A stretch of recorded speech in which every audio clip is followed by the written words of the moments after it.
I read this story the other day by Pastor Paul Baraka concerning his family. He calls it the day my mom turned blue. One Thanksgiving, as the family gathered for dinner at his house, his mom had just returned from visiting his sisters in New York.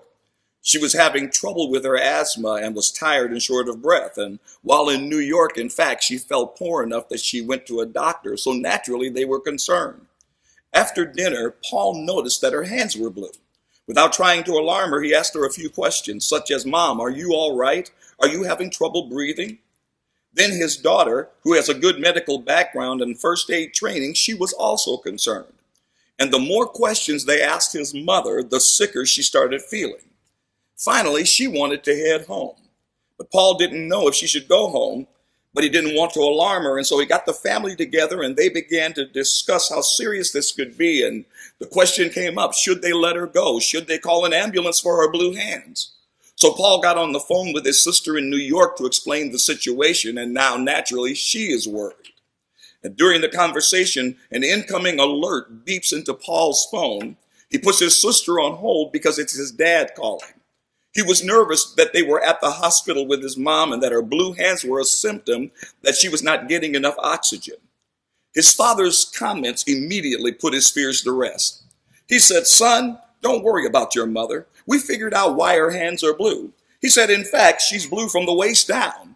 She bought a new pair of blue jeans and has not washed them, and she's turned blue from the dye in the jeans."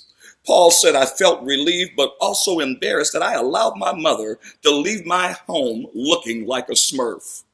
I'm sure that all of us could tell funny stories concerning our mothers. And every year at the same time of the year, or the same month of May, we celebrate our mothers. And I read this the other day. For some, motherhood is an accident and not always welcome. For some, biological motherhood is not possible. For some, mothers weren't always nice. For some, motherhood under the very best of circumstances is still less than a bed of roses or a primrose path.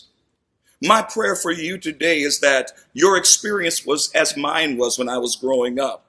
I grew up in a home with a loving, warm, and kind mother, and I'm thankful for my mother. And the truth be told, I think that it would be even a greater honor if we honored our mothers for a whole month rather than just one day. But I want to not only honor the mothers this month, but to honor every woman of every color, of every age, of every nation, for we live in a society that is prone to devalue the value of women. We no longer watch our language around women. Men no longer open doors for women. The other day, I opened the car door for my wife, and a man startled me as he yelled across the lot, and he said, "We need more of that."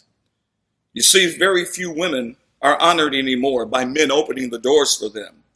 Men make sure they are safely in their car or safely through the restaurant door. Very few men honor women by pulling out a chair for them as we sit down to dinner. And some men dare to put their hands on women rather than wrapping their arms lovingly around them. And I know that some women make it hard for all women because they even devalue themselves, because we live in a time and a nation where there's this misguided notion that they must somehow prove that they are equal to men, because they've been told it's the only way to gain a man's respect. But I want to say something to all women this day. You don't have to earn the respect of real men. You are worthy of respect and love and care and compassion. Whatever the color of your skin, your body shape, your height, your weight, your ethnicity, your upbringing, your past does not define you. Your social or economic status does not define you. The only thing that defines you is you, and that is defined by what you do with Proverbs 23:7, where it says, "Therefore, as he or she thinks within himself or herself, so is he or she." I want to ask you something today. What do you really think of yourself? How do you see yourself? Do you see yourself created in the image and the glory of Almighty God?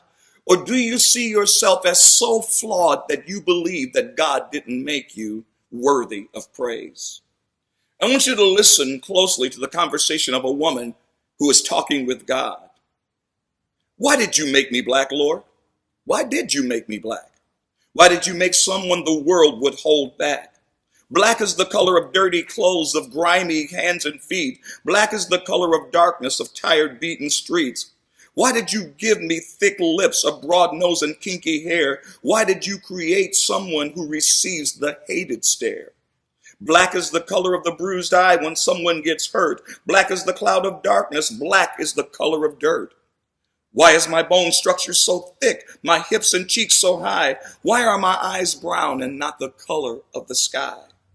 Why do people think that I am useless? How come I feel so used? Why do people see my skin and think that I should be abused? Lord, I just don't understand. What is it about my skin? Why is it people want to hate me and not know the person within? Black is what people are labeled when others want to keep them away. Black is the color of shadows cast. Black is the end of day. Lord, you know my own people mistreat me. And you know this just ain't right. They don't like my hair. They don't like my skin. As they say, I'm too dark or too light. Lord, don't you think it's time to make a change? Why don't you redo creation and make everyone the same? Listen to God's reply. Why did I make you black? Why did I make you black? I made you in the color of coal, from which beautiful diamonds are formed. I made you in the color of oil, the black gold which keeps people warm. Your color is the same as the rich dark soil that grows the food you need. Your color is the same as the black stallion and panther. Oh, what majestic creatures indeed. All the colors of the heavenly rainbow can be found throughout every nation. When all these colors are blended, you become my greatest creation. Your hair is the texture of lamb's wool, such as a beautiful creature as is he. I am the shepherd who watches them, and I will always watch over thee. You are the color of the midnight sky. I put the star of glitter in your eyes. There's a beautiful smile hidden behind your pain. That's why your cheeks are so high. You are the color of dark clouds from hurricanes I create in September. I made your lips so full and thick, so when you kiss, they will remember.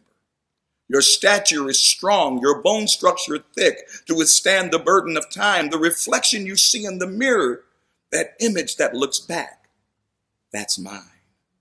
So get off your knees, look in the mirror and tell me what you see. I didn't make you in the image of darkness.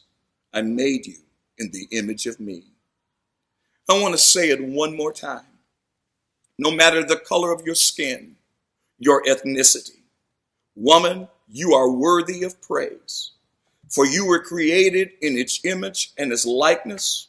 And my last word for you this day is Proverbs 4:23, and I read it from the Message. Keep vigilant watch over your hearts. That's where life starts. Protect your heart. For as a woman thinks in her heart, so is she. So shall she be. From Eagle Heights Cathedral, we love you, mothers. We love you, women. And we dedicate this month of May to women and women alone.